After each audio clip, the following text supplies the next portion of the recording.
Alright guys, so hi, my name is Kean and this is the primer to the series on my bike trip through Europe, where I'm just going to show you guys the different routes that I took. So I'm not sure if I said not letting me zoom in. Right, so initially the trip was supposed to go from Mittelbüchen, which is nearby Frankfurt, down the Rhine River to Switzerland, and then once arrived in this region, I was supposed to continue down to Lyon, and then from Lyon take I think this is the Rhone River, all the way down to the Mediterranean Sea, and then go east towards Italy, and then come back to Germany through Austria. However, due to a few technical difficulties, I ended up making the trip like essentially 1,000 kilometers shorter. So this was like around 3,100 kilometers, whereas the original trip was planned to be 4,000. So now let me just get into the trip that I actually did.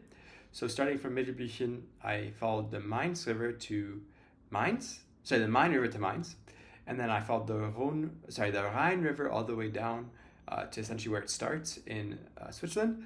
One caveat here is that I had a pedal brake while I was biking on the first day because I didn't tighten it sufficiently from the airport. I think I already mentioned this in the later video, so this is kind of redundant, but make sure that you have a torque wrench, guys, to check the torque on your pedals.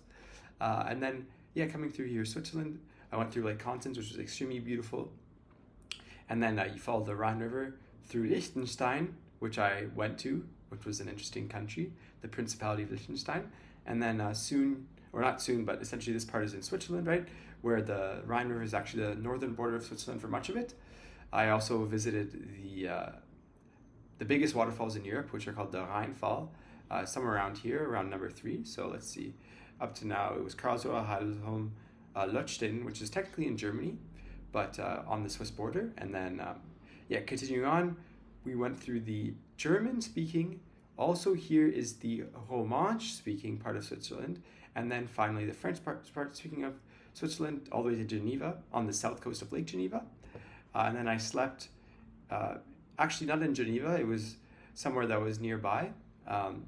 But in any case, these are the 2 times that I took the train actually. So one time was between Brugge and Sion, which was because of heavy rain. And then the second time was because the place that I had booked my Airbnb was on the French side of the border, near Switzerland.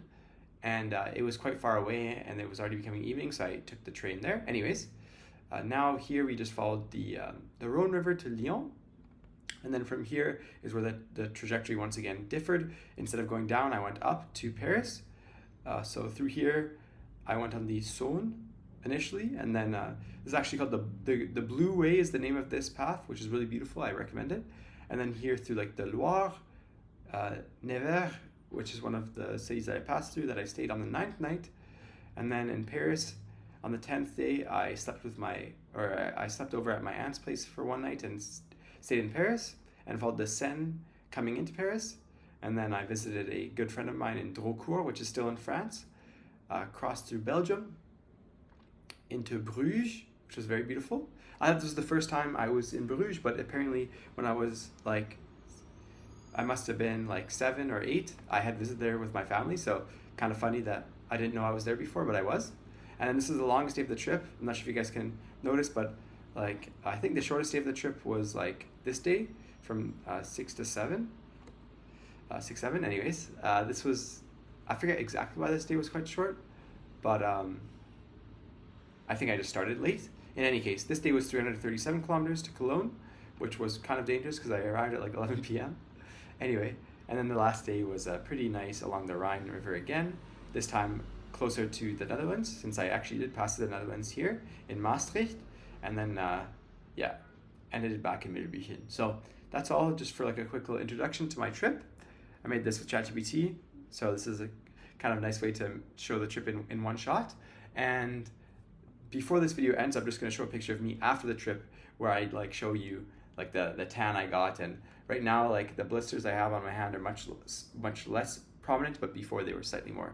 All right, guys, so I'm just going to give this a quick update to show kind of what the effect of this tour was on my body. So it's currently July 27th, and I stopped the bike trip on July 10th, so it's been 17 days, and I still have these blisters forming on my hands after 17 days. And also more so on my feet. I still have like cyclist palsy, which is just to say like I can't really feel essentially the edges of my feet, my toes are slightly numb. And then I'm not sure if you guys can see, there's like actually it's not that obvious, but because I wasn't wearing socks, there's like this funny tan line on my foot and then a less pronounced one on my leg. But this one is starting to go away. And otherwise, like one of the most painful things, it wasn't actually that bad, it was like the neck pain due to just the weight of the helmet.